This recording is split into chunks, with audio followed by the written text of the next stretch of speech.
Welcome to Andy's Garage. I'm Andy Phillips. Today I'm going to show you how to use a universal oxygen sensor or O2 sensor. These are actually pretty cool because they have universal application, but you need to know how to set them up and how to use them. So let's go ahead and get started. This is how the listing appears. This particular one I purchased at Advance Auto. But you'll see here, because this is for my Chevy Trailblazer that I'm doing the work on. If you do have a Chevy Trailblazer, and you want to see how to do a lot of work on it, I've done a ton of things to it. I'll have links to some of that down in the description. However, right here it says that it is an exact fit for my Chevy Trailblazer EXT, but it's a universal oxygen sensor downstream. That's the key part right there, universal, meaning that you have to do some modifications to the harness. This is what the box looks like. This shows you right here, this is the attachment piece where you can connect to the different harnesses. So when you get it, you have the 4 exposed wires. Now we do have our old O2 sensor here. You can see we have the black, the gray, the 2 white. You have the black, the gray, the 2 white. So we're going to have to connect to this harness to make it fit for our application. Now if you're not comfortable doing all this, then like I just showed in the listing, make sure it does not say universal, because this is what you're going to get. So in those cases, you would want the actual OEM fit or the actual fit for your specific vehicle. The only problem is sometimes they don't have those in stock. You have to order it. And if you're in a situation like I am where I can't wait to get it in, I need to get this vehicle done, then you're going to have to go with the universal. And that's why I'm showing this video how to do it, because it's not as hard as it looks. But if you don't feel comfortable doing it, just make sure you check the listing. Let's open this up. You have the kit right here. So we'll open this and remove all the components in here so we can see what we're dealing with. So you have these little water seals. You have this piece here where you're going to connect the wires through. So they unscrew like that. So the next thing that I'm going to do, we're going to cut this harness off back here, and then we'll strip the wires so that way we can make the connection. I'm going to start by cutting this, and we want to cut it long enough so we have some slack. Slide that off. Now we have all of our wires exposed. We'll go ahead and strip them. Let's see here. I'm going to leave, you want to leave enough that you can work with, but you don't want it too long.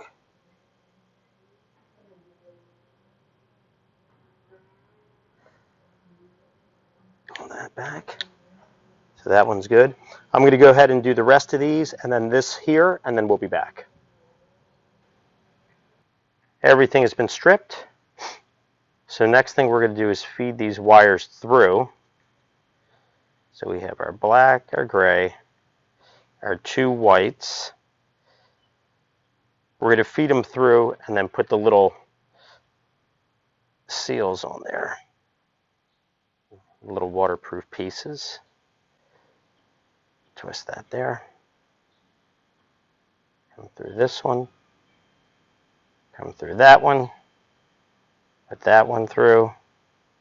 And this one through. Feed them all in like that. And then now with them in, we can take the little weather seals here, or waterproof seals, slide them over. So I'm going to do the rest of these and then we'll be back. Alrighty, these are all in place. So now we're going to do this side here. So we want to make sure that we match up the right colors. This is how the harness is going to click together right here to seal it. So we have the 2 whites, the black one, and the gray. So we need to match them up the way that they are on here. And then we'll be back. Okay, got those on. So we have the little waterproof seals right here. You want to make sure that everything matches up. So as this clicks on, and it clicks on this way, we have the black, the gray, the 2 whites. So that way everything matches up perfect. So now we're going to use these little connectors here. They unscrew. you can see you have the metal connector in there. You don't want to unscrew it all the way, but you want to take it right here to where it's pretty loose. So we're going to take the black wire first. You want to really get the wire nice and tight, and you want to slide it down in here. And then once you tighten it, it will crimp it in there. Like that. You can see it's nice and tight in there, locked in. So we'll do this side. Same thing, feed it all the way down in.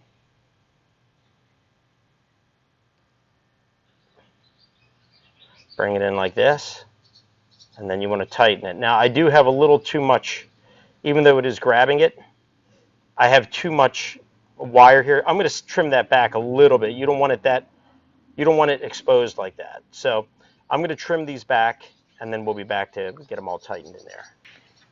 All of these have been connected. You can see they're nice and tight. Trim them down. We trim these down as well. So next we're going to do these. So you can unscrew this. We're going to match up the gray. So we'll take it, slide it through, feed it all the way in. Let's see here. You want to make sure that you have a good connection in there. And now we'll tighten it up. Want it nice and tight. There you go. So that gray one is nice and secured, nice and firm.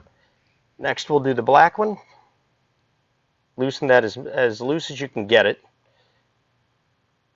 Push this all the way in because you want to make sure that you have a full connection inside. And then we'll tighten this up as tight as we can go. There we go. So now the gray and the black are tight. I'm going to do the two white ones, and then we'll be back to seal everything up. Everything is on. You can see we have the two white wires here, gray and the black right here. So next we're going to pull this through because you want to get these weather seals all the way in here. So we're going to feed those in all the way down. You can see that. You want them to come all the way down. So you pull them down like this. You want to feed these all the way down as well, and they will push the wires through, but you're going to get the weather seal to come all the way back here because that's where you want to seal it. Load those down like that. Pull it down. It's all coming down in nicely. Pull that. Nice, nice, nice, nice. You can see the yellow, all nice and waterproof seal. You don't want to pull too hard because you don't want to pull these out of those connectors, but you do want to pull it back. So now on the next side, we're going to do the same thing. We're going to pull these wires through to get that bond right here. Then click it like that till it clips. Pull it through. So if we see here on this side, you'll see the yellow waterproof seal right in there. On this side, waterproof seal. And that's all connected. And now you're ready to reinstall the O2 sensor. Everything is connected. Here's a close-up where you can see everything put together. You can see how the little yellow seals are all up against the openings there inside of this harness area. Everything is clipped together and ready to be installed. If we head underneath the vehicle, you would just apply the sensor, obviously, as any other O2 sensor. You would screw it in and then make sure that you tighten and torque it appropriately. But that part just goes in normal.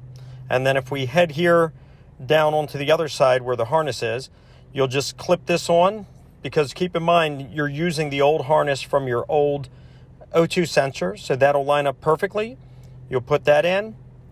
Once you've got that completely connected and clipped on there, then you'll go ahead and take the little locking tab, put that in place, and we'll lock that in. And if you see here, you can see our adapter there. Just tuck that there on the frame. All right, well, that wraps up this video on how to install a universal oxygen or O2 sensor to your existing harness. Like we mentioned at the beginning, it's not as hard as people think. It's just if you don't feel that you want to tackle that, then just make sure you're checking the description and you're not getting the one that's listed as universal. But that wraps this up. I hope that this video was informative for you. I hope it helps you out with any projects you're working on. Please send me any questions and comments. I would love to hear from you. And as always, I appreciate all the support. Please like the video, subscribe to this channel. I'll see you next time.